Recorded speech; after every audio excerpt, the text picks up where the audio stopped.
भारत में क्रिकेट एक त्योहार की तरह है। मैच या उसका स्कोर देखना, हार जीत पर रायचंद बनना, जीत को सेलिब्रेट करना, हम भारतीय सब कुछ करते हैं। चैंपियंस ट्रॉफी हमने जीत ली है, अब आईपीएल का बुखार भी छाने वाला है। नमस्कार, आप देख रहे हैं अपडेट इंडिया और हमारा खास कार्यक्रम प्रजातंत्र। मैं हूं आपके साथ अतुल एहसास। आईपीएल मैचों के दौरान स्टेडियम में जब भी इसकी सिग्नेचर धुन बजती है, चारों ओर क्रिकेट फैंस का शोर गूंज उठता है। आईपीएल यानी इंडियन प्रीमियर लीग। पूर्व में भारतीय क्रिकेट कंट्रोल बोर्ड के उपाध्यक्ष रह चुके ललित मोदी यह कॉन्सेप्ट लेकर आए थे। भारतीय खिलाड़ियों के साथ दुनिया के टॉप क्रिकेट प्लेयर्स का कॉम्बिनेशन बनाकर उन्हें साथ खिलाने का ललित मोदी का यह आइडिया सुपरहिट हुआ। उनका नाम हुआ, कुछ पैसा भी कमाया गया और बहुत सारा पैसा कमाया गया, लेकिन विवादों ने भी घेरा। उन पर हेराफेरी, मनी लॉन्ड्रिंग और विदेशी मुद्रा प्रबंधन अधिनियम 1999 यानी कि फेमा का उल्लंघन करने का आरोप भी लगा। अनऑथराइज्ड फंड ट्रांसफर सहित फाइनेंशियल मिसकंडक्ट के लिए जांच के दौरान ललित मोदी ने 2010 में भारत छोड़ दिया था, या यूं कहिए कि भारत से भाग गए थे। तब से ही वे लंदन में रह रहे थे। अब करीब 15 साल बाद एक बार फिर ललित मोदी सुर्खियों में हैं। हाल ही में उन्होंने अपना भारतीय पासपोर्ट जमा करने के लिए लंदन स्थित इंडियन हाई कमीशन में आवेदन किया था। उन्होंने अपना पासपोर्ट सरेंडर करके एक छोटे से देश वानुआतू की नागरिकता ले ली थी।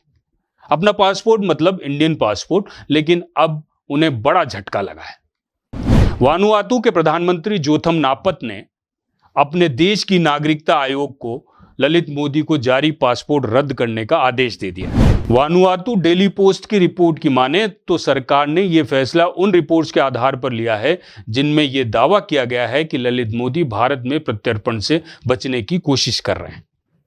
इसे लेकर इंटरनेशनल मीडिया में कई रिपोर्ट्स छपी थी। ललित मोदी भारत में पैदा हुए, यहीं पर उन्होंने दौलत शोहरत कमाई और फिर देश से भगोड़े घोषित हुए। करीब एक दशक से ज्यादा समय तक लंदन में रहे, एक छोटे से देश वानुआतू की नागरिकता भी ली, लेकिन अब वो भी छिनने वाली है। कमाल है साहब, 15 साल तक कोई देश से भगोड़ा हो और उसे भारत नहीं लाया जा सके। आखिर लैक कहां पर है? क्या देश की सरकार कमजोर है? अगर नहीं है तो फिर देश छोड़कर भागने वाले भगोड़ों को पकड़कर वापस भारत लाने में आखिर सदियां क्यों लग जाती है? कमी कहां है, सिस्टम में या इच्छा शक्ति में? दो देशों के बीच संधि बीच में आती है, उसका कोई बिंदु अटक रहा है तो उसके आवश्यक बदलाव किए जाएं। उसे देश के कानून, देश की जनता के हितों के हिसाब से मजबूत करें। ललित मोदी एक नाम नहीं है साहब। विजय माल्या का नाम कौन नहीं जानता? 9,000 करोड़ के किंगफिशर एयरलाइंस ऋण मामले में धोखाधड़ी और मनी लॉन्ड्रिंग के आरोप। सुप्रीम कोर्ट ने 9 मई 2017 को माल्या को अवमानना का दोषी ठहराया था और माल्या को भगोड़ा आर्थिक अपराधी घोषित किया गया था। 13,500 करोड़ के पीएनबी ऋण घोटाले के मुख्य आरोपी मेहुल चोकसी, नाम तो याद होगा आपको। 2018 में चोकसी के खिलाफ सीबीआई में मामला दर्ज किया गया था, जिसके बाद चोकसी विदेश भाग गया था। इतना ही नहीं, मेहुल चोकसी ने कैरेबियन में एंटीगुआ और बारबुडा की नागरिकता भी ले ली। भगोड़ों की लिस्ट में एक नाम नीरव मोदी का भी है, जो मेहुल चोकसी का भतीजा है। सीबीआई द्वारा नीरव मोदी के खिलाफ 2018 में रेड नोटिस जारी कर ब्रिटेन में नीरव मोदी के प्रत्यर्पण का अनुरोध किया गया। मोदी को मार्च 2019 में भारत के प्रत्यर्पण वारंट के बाद गिरफ्तार कर लिया गया था। यूके सुप्रीम कोर्ट के आदेश के बाद नीरव अभी तक भारत नहीं आया है। रिपोर्ट्स की माने तो नीरव के प्रत्यर्पण का एक कानूनी मामला अदालत में रुका हुआ है। 2023 में नीरव मोदी को लंदन की निजी जेल में स्थानांतरित कर दिया गया था। नीतीश संदेशरा का नाम भी आपको याद होगा, गुजरात के हैं। गुजरात के एक बड़े कारोबारी नीतीश संदेशरा का नाम भी भगोड़ों की लिस्ट में शामिल है। 5700 करोड़ रुपए के बैंक फ्रॉड और मनी लॉन्ड्रिंग के मुख्य आरोपी नितिन संदेशरा को भगोड़ा आर्थिक अपराधी घोषित किया जा चुका है। इस मामले में हितेश नरेंद्र भाई पटेल, दीप्ति संदेशरा और चेतन संदेशरा पर भी आरोप है। 2017 में एजेंसियों की जांच शुरू करने के कुछ दिन पहले ही यह परिवार भारत छोड़कर दुबई के रास्ते नाइजीरिया भाग गया था।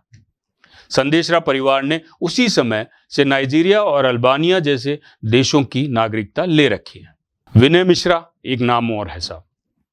माल्या, मोदी और चोकसी की तरह विनय मिश्रा को भी भगोड़ा घोषित किया जा चुका है। सीबीआई के सूत्रों की माने तो कोयला और गाय तस्करी के गिरोह में प्रमुख सरगनाओं में एक विनय मिश्रा भी है।